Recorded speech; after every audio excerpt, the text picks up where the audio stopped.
sewage flood update.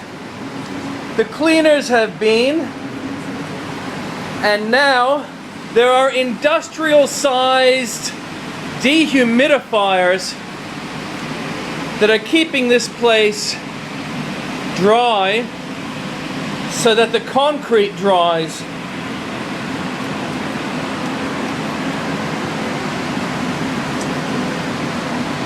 Carpet has been ripped up as much as they could.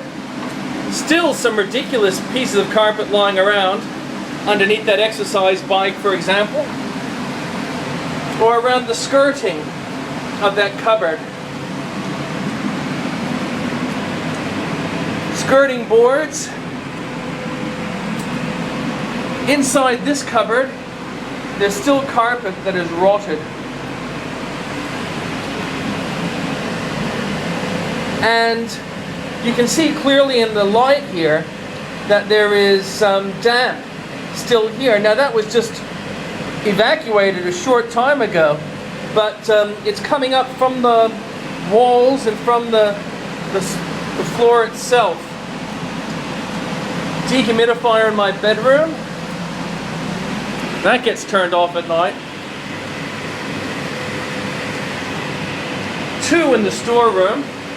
They couldn't reach any of the carpet there. And looking at the bathroom, it's clean, kinda. Ignore that stain, please. And the shower recess. And the toilet.